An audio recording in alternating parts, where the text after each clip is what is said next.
Hello, this is Lady Boulay, and I hope you're having a fantastic day. Thank you for your support.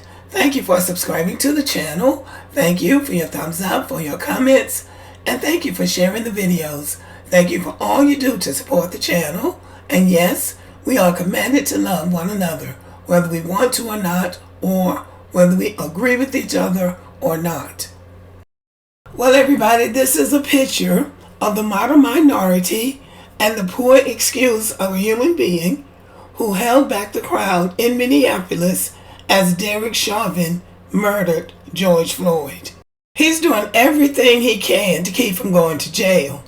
Somebody doesn't tell these people when they come to the United States, there really are laws on the books. And one of those laws says that you can be charged as an accomplice to a crime that you didn't commit. You could just be there, a bystander, in the wrong place at the wrong time, and you can be held accountable for whatever crime was committed. But in this particular case, he stood by and heard a man pleading for his life, a man that was on the ground, handcuffed, and another man was leaning on his neck. And he stood by and held back the crowd who may have been able to stop what was happening. So not only did he not intervene and stop it, but he prevented other people from stopping it. But he thinks he should be able to walk away from it free of all charges. So this Minnesota Star Tribune article says, Supreme Court refuses to consider ex-Minneapolis officer Tou Thao's federal sentence appeal. So he's appealing to the Supreme Court. I guess he thinks his modern minority status is going to get him off the hook. And somebody's pushed him up to do it. You see who's standing next to him. But everybody else that was involved is serving time. But he should be able to walk free because he's a modern minority. So I guess he thought the anti-Asian crime bill was going to kick in and keep him out of prison since the person that was killed was black.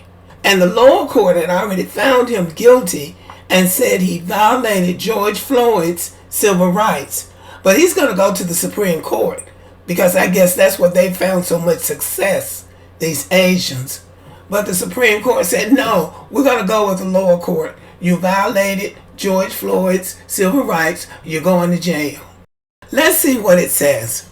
The United States Supreme Court on Tuesday declined to consider ex-Minneapolis police officer Tou Thao's appeal of his federal conviction for violating George Floyd's civil rights in 2020. So they declined to consider his appeal. The High Court delivered its rejection through a one-sentence denial communicated Tuesday by the clerk for the U.S. Court of Appeals for the 8th Circuit in St. Louis. This comes after a 3-judge panel from that circuit last year upheld Thao's conviction on 2 counts of depriving Floyd's rights under color of law. So you deprive the man of his civil rights and his right to live under the law, so you go into jail. Those charges held that Thao failed to intervene in Derek Chauvin's use of unreasonable force, and that Thao was deliberately indifferent to Floyd's medical needs while Chauvin knelt on Floyd's neck. Robert Paul, Thao's attorney, argued in a November petition that federal prosecutors failed to present sufficient evidence to prove that petitioner's actions and inactions were willful or specifically for a bad purpose. They also argued that prosecutors engaged in numerous, varied, and pervasive acts of misconduct at trial, beginning with this opening statement, continuing throughout the presentation of evidence, and culminating in the closing arguments. So they're just trying to use a lot of fancy words to say that the prosecutor did something wrong. But the reality is there's no justification for him standing back and watching that man do what he did and was too scared or too indifferent, just didn't care to intervene. So just acknowledge the fact that you're going to jail like everybody else and give up the fight, because apparently he's not going to win. The Eighth Circuit panel concluded that prosecutors indeed offered evidence that Thao knew from his training that Chauvin's force was unreasonable and that Thao had a duty to intervene in another officer's use of unreasonable force. The panel pointed to testimony that, under Minneapolis Police Department policy, neck restraints are inappropriate once a detainee stops resisting, even when a detainee is experiencing excited delirium. The problem is not that those police officers didn't know what was right. They just didn't want to do what's right, because I am told in these police departments, if one officer is doing something inappropriate, if you intervene trying to be decent, you will be ostracized by that police department, and sometimes will be reprimanded for interfering in another officer's execution of the law. So you have to make a decision as to whether or not you want to be ostracized and live to fight another day, go get another job doing something else, or whether you want to risk going to prison because of what somebody else did, which is what this man is going to end up having to do. Though the Eighth Circuit agreed with senior U.S. District Judge Paul Magnuson, who presided over the federal prosecution, that evidence of deliberate indifference was not overwhelming, it still held that a jury could reasonably find that Thao acted willfully. Okay?